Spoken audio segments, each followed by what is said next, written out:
Hi, I'm Tristan, and thank you for joining us on Pack Cracker today. We're going to be opening up some more of the Camp Commander Anthology box set. Brandon and Elena went through a little bit of it on Friday, I believe. So we're just going to go back and touch up on some of the decks that they missed. I think I'm going to start with Guided by Nature. This is by far my favorite deck out of all of these just because I love the synergy of elves. It just makes for a lot of fun gameplay. And we're going to start off by showing off the commander, which is Freyalise, Llanowar Fury, and that is a planeswalker. I really do like what they've done with the commander and how they've kind of expanded it to where planeswalkers can be commanders, and I believe it's just the ones that come in the Commander Anthology box sets that they let you do that, so it's really cool.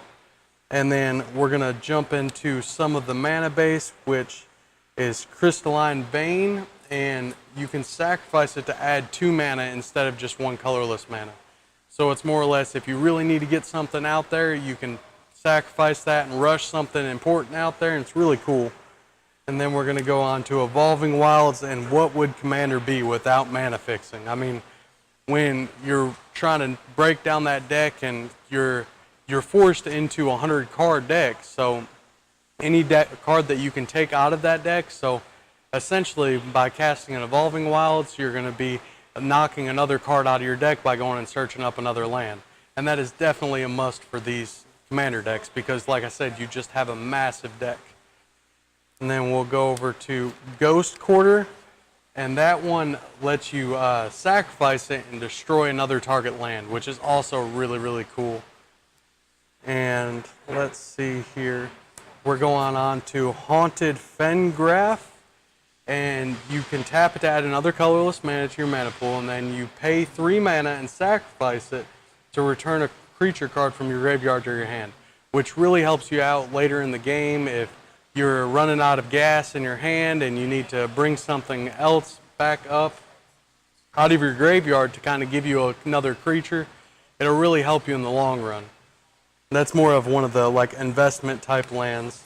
And then we'll go on to Haven Battleground, and it enters the battlefield tapped, which is kind of bad, but in a slower game like Commander, which it can be slow at times, that really will help you out.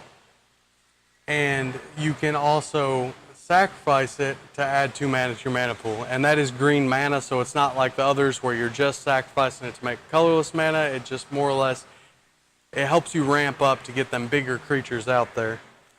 And then we'll move right on to Jungle Basin, and again that enters the battlefield tapped, and when it enters the battlefield you sacrifice it unless you return an untapped forest you control to your owner's hand. So essentially what that's going to do is you're going to bounce the land back in your hand, and you're going to be able to produce 2 mana with that mana source, which is definitely big.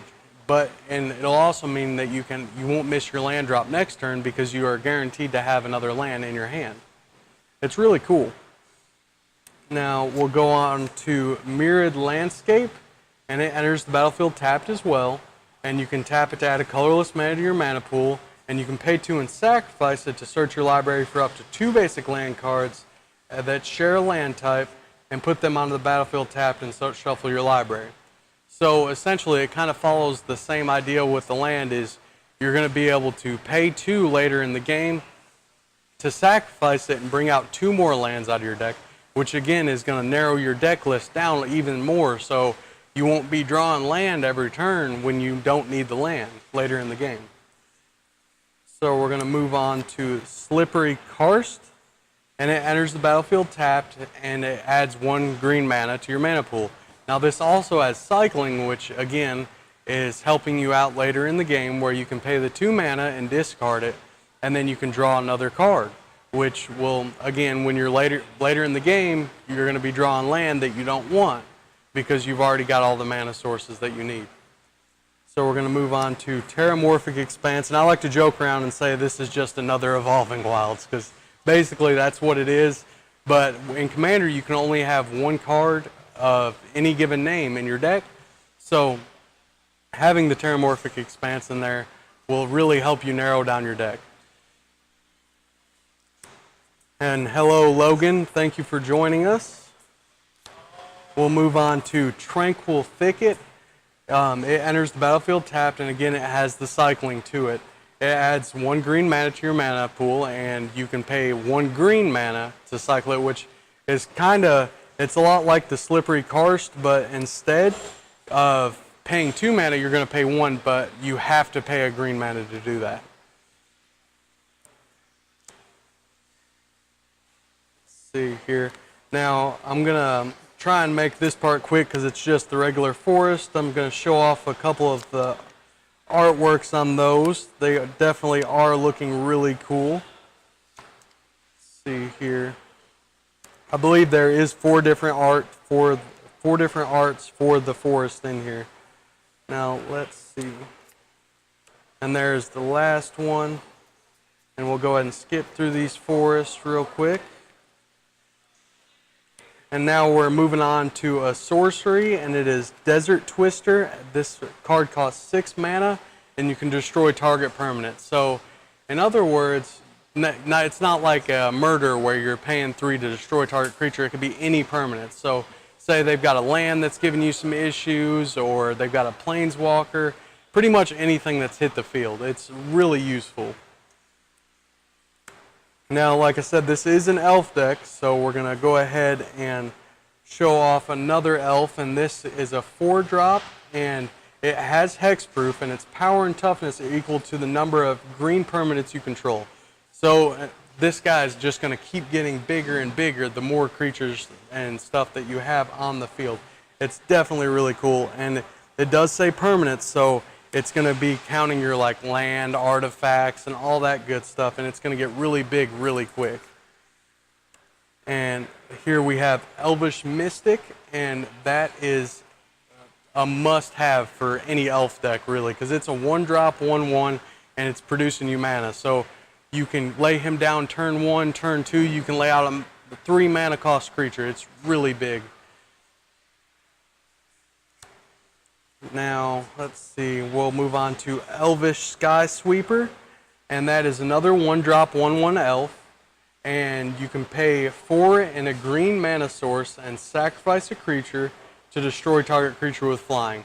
So that's one thing that elves really do have an issue with, is they tend to all be on the ground. The majority of them don't have reach, so they need a way to take care of the creatures with flying and things like that. Let's see here. And then we have Elvish Visionary, which is a 2-drop, 1 colorless and 1 green mana source for a 1/1, and it's going to let you draw a card whenever it enters the battlefield. Now this is really nice where these decks don't generally have that much card draw because they're more of a creature-based deck, so having a creature that's going to be able to net you that card is really useful. It's definitely a must-have in an elf deck. And we'll move on to Essence Warden, which is another 1-drop, 1/1 elf, and whenever another creature enters the battlefield, you gain 1 life. So in a deck that's mostly running creatures, every time you're laying one out, you're gaining another life. It's really going to help you sustain into the end game.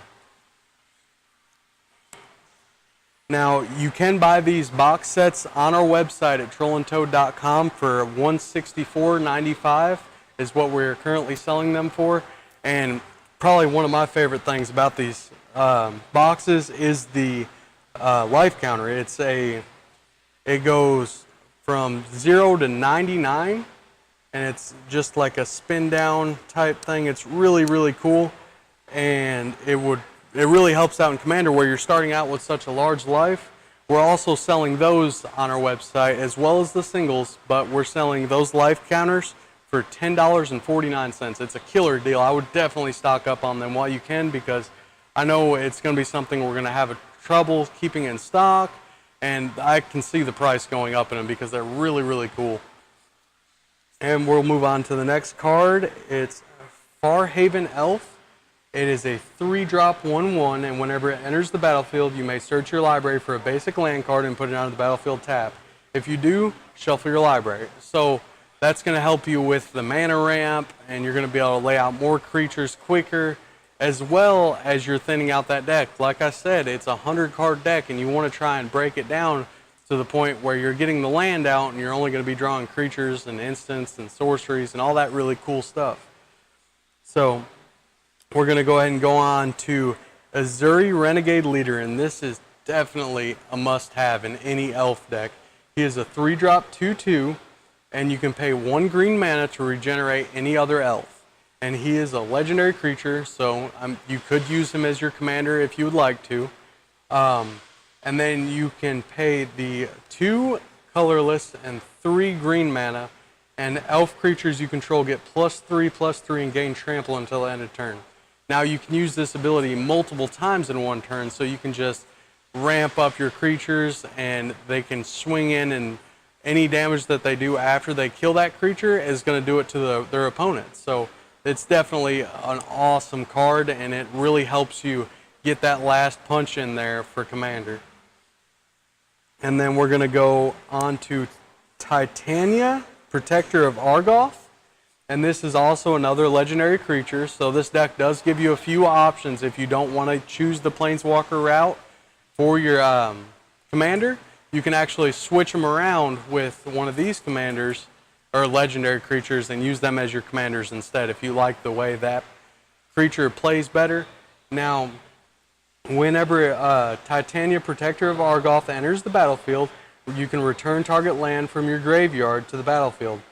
And whenever a land you control is put into a graveyard from the battlefield, create a 5/3 green elemental creature token. So that's really cool, because after you've been throwing those Evolving Wilds and Terramorphic Expanses and stuff like that into your graveyard to go hunt up more lands, you can use this creature and bring them back, and then you can use them again. So that's really amazing, because it's going to help you get more and more value out of those cards. And that is a 5-drop 5/3. And here is another card that just helps you annihilate people when you get later in the game. It's a Beastmaster Ascension. It is 2 colorless and 1 green for an enchantment. And whenever a creature you control attacks, you may put a quest counter on Beastmaster Ascension. As long as Beastmaster Ascension has 7 or more quest counters on it, creatures you control get +5/+5. So essentially, say that you have 7 creatures on the battlefield, and you lay this down and you swing with all 7, you're going to throw 7 counters on this, and immediately all your creatures are going to have +5/+5 on it. And that is really cool, because a lot of these elves are kind of smaller creatures, and you do well by swarming and ramping into big buff spells, and it really is pretty cool. I know that card right there has lost me a few games as far as other people having it on the battlefield.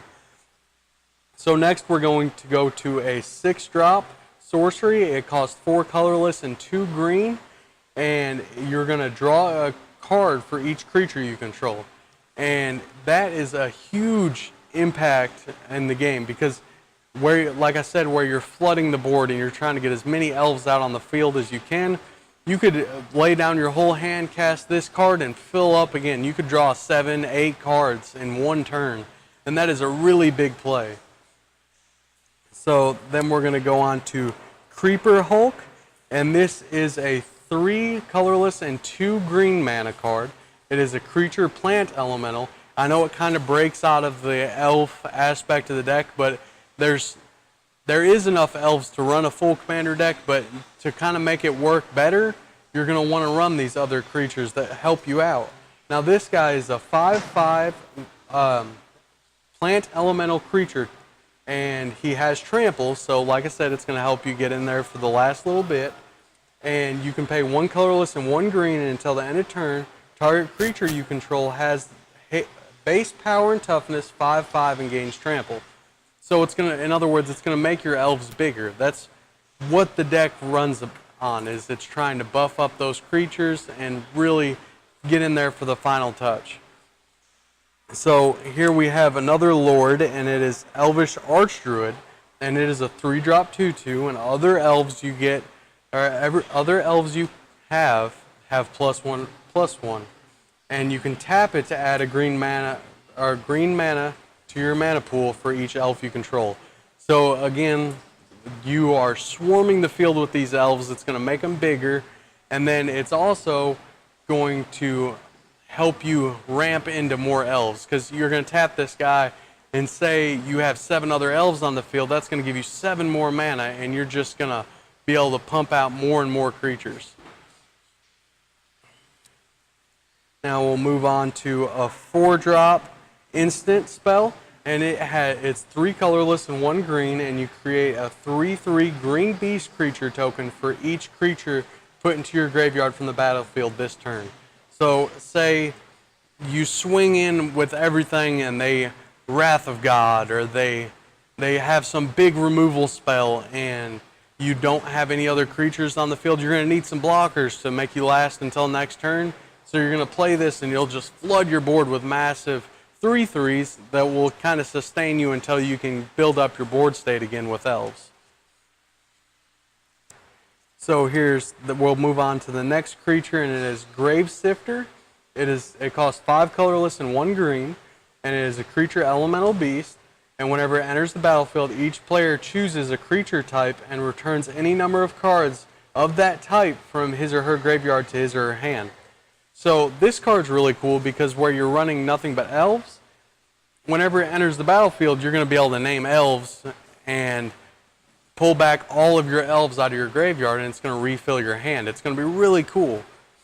And it'll just help you, where your elves are kind of small sometimes, it'll help you get them back in your hand and be able to lay them down and kind of build back up. So the next creature we're moving on to is another elf, and it's Impeccable Magistrate. And it is a 4-drop, 3 colorless and 1 green for a 2/2. And you can tap it to put a +1/+1 counter on target creature for each elf you control. So again, this is just going to make your creature so big, and those are counters, so it's not like a static ability where if they kill this creature they're going to fall off. It's not like that. What's going to happen is those counters are going to stay on that creature, and it's going to help you help that creature stay big even if they do get rid of this guy, because I know this creature is going to have a big target on its head because it is that good. So now we're going to move on to Oraga Warcaller. And this card's really cool too because it is a elf for a 1-drop for 1/1. And it has multi-kicker, which is also a really cool thing. Every time you lay this down, say you've got 20 mana, all you've been doing is drawing mana, you can multi-kick it, and every time you multi-kick it, it's going to get a +1/+1 counter on it. For each time it was kicked. So you pay 2 mana, say you've got 20, you can dump 10 mana into it. It's going to enter the battlefield with 10 +1/+1 counters on it, which would make it 11/11.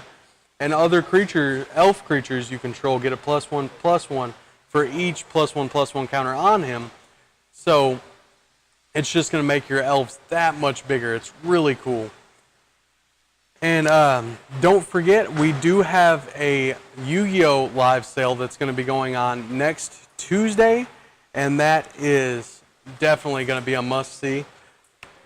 So we'll go ahead and move on to another card in this deck, and it is a Lifeblood Hydra.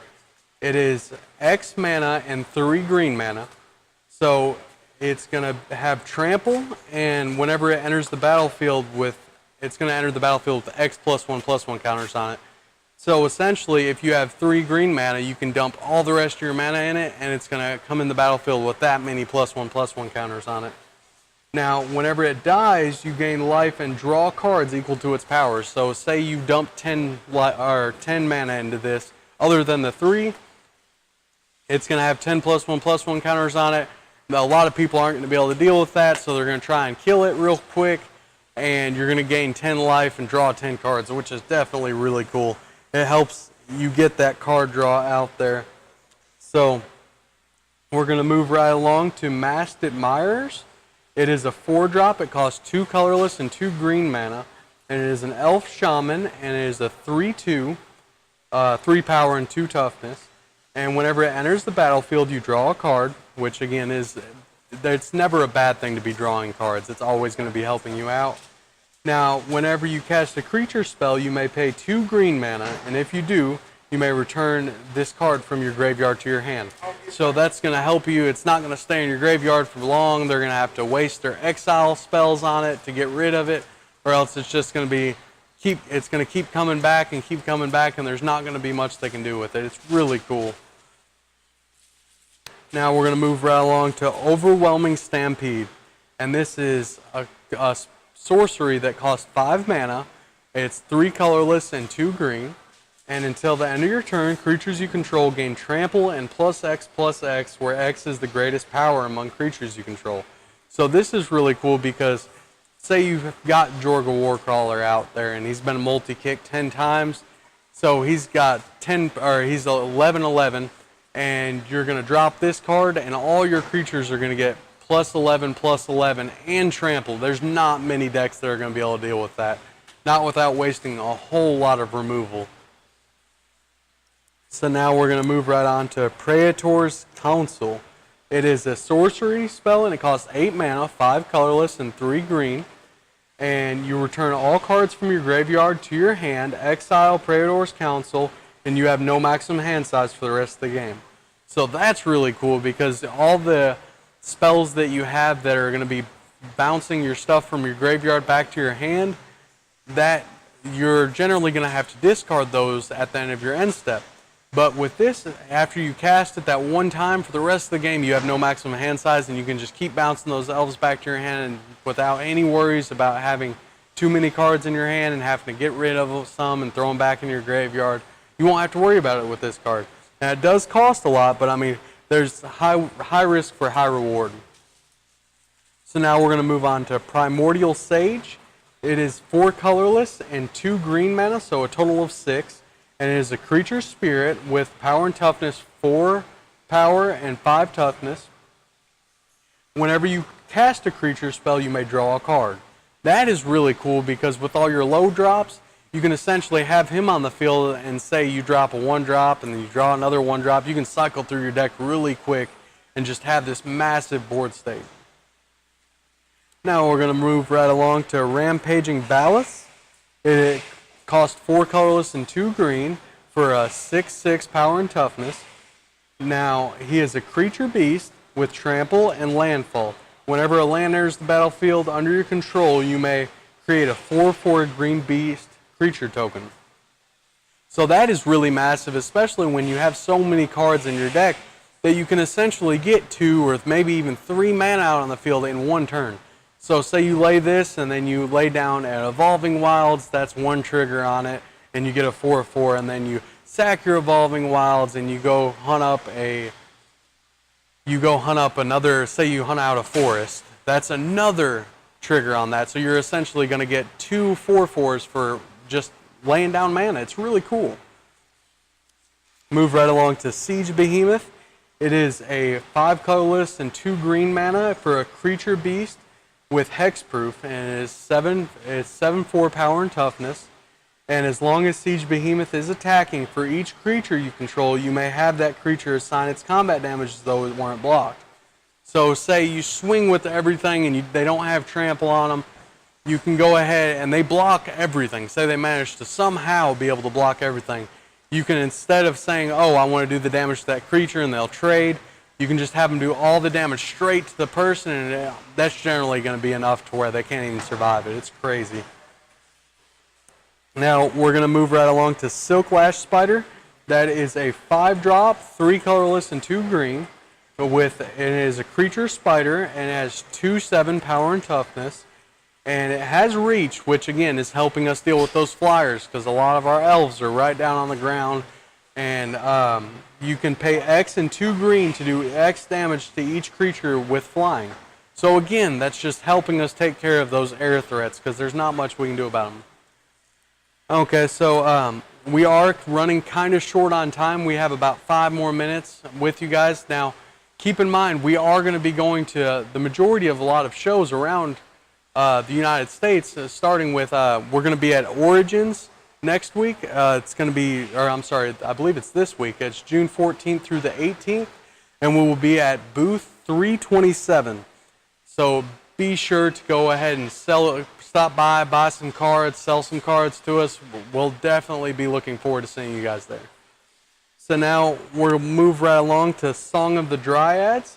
It is an enchantment aura for 3. It's 2 colorless and 1 green. You enchant permanent, and enchant permanent is a colorless forest land. So say they have a land that's giving you a lot of issues, you can go ahead and cast this and pretty much just turn it straight into a forest. Now we'll move along to Soul of the Harvest. It is a 6-drop, 4 colorless, 2 green, and it has Trample. It is a 6/6, so it's definitely a big creature to deal with. And whenever another non-token creature enters the battlefield under your control, you may draw a card. So that's really cool too, because like I said, you're going to be laying down all those elves, drawing all those cards, and you're going to be able to lay down even more elves. It's going to be really cool. Now we'll move on to Sylvan Offering. It is an X mana cost with 1 green, and you choose an opponent. You and that player each create an XX green tree folk creature token. And you choose an opponent. You and that player each create an X/1/1 green elf warrior creature token. So Commander is generally played in a group, so you're definitely going to be wanting to help out certain people so they can help you out. Say you're trying to save their life essentially so they don't attack you next turn. It's a lot of politics goes around into Commander, but that is definitely a card that'll help you out with that. Now we're going to go into Sylvan Safekeeper, and it is a 1-drop 1/1 human wizard, and you can sacrifice a land with no mana cost. So you just sacrifice the land, target creature you control gains Shroud until the end of turn. So it can't be the target of spells or abilities, and you're going to be sacking those creatures, sacking those lands to say somebody is throwing a removal spell onto one of your creatures. Say they want to murder your Azuri or something like that. You'll sacrifice a land to protect it, because at that point in the game, it's going to be more important for you to have those massive creatures than for you to have all that abundance of land, because you've been hunting it up the whole time. Now we're going to move right along to Terastodon. It is a 8-drop, 6 colorless and 2 green mana for a 9/9, and whenever it enters the battlefield, you may destroy up to 3 target non-creature permanents. For each permanent put into a graveyard this way, its controller creates a 3/3 green elephant creature token. So say they've got a bunch of artifacts up that are bothering you, or they got some lands that are giving you some trouble. You can lay this guy down and get rid of them. I mean, they're going to get a little bit from it, but it's not going to be as bad as, say, them giving you a hard time with those things up. So now we're going to move along to Thunderfoot Ballast. It is a 6-drop, 4 colorless and 2 green for a creature beast. And it has 5/5 power and toughness, and it does have Trample. Now, it has another cool ability called Lieutenant, and as long as you control your commander, Thunderfoot Ballast gets +2/+2, and other creatures you control get +2 and +2 and have Trample. So that's really cool, because it's going to help you swing in for that last punch, because generally you're going to want to get that commander out so you can go ahead and take them out. So we'll move right along to Tornado Elemental. It is a 7-drop, 5 colorless and 2 green for a 6/6, and whenever it enters the battlefield, it deals 6 damage to each creature with flying. You may have Tornado Elemental assign its combat damage as though it weren't blocked. So again, it's going to have you swing in for that last little bit. Now, I do appreciate you guys stopping by and watching this video with us. It's been a really fun time. I'm sorry I wasn't able to finish the whole deck, but you can definitely check us out at trollandtoad.com, and all the singles will be on there. And don't forget that we will be at Origins, and that booth number will be 327, and that will be June 14th through the 18th, and we will be buying, selling, trading cards, and definitely check those guys out. They're going to be really cool and really friendly up there. And there is a new time for us for Pat Cracker. It's going to be Monday, Wednesday, Friday at 3 p.m. Eastern Time. And we will be having a live sale next Tuesday, not this coming Tuesday, but next Tuesday for Yu-Gi-Oh! Be sure to check us out on that. I do appreciate you guys stopping by, and feel free to like and share our video. It really helps us out, and you guys have a good day.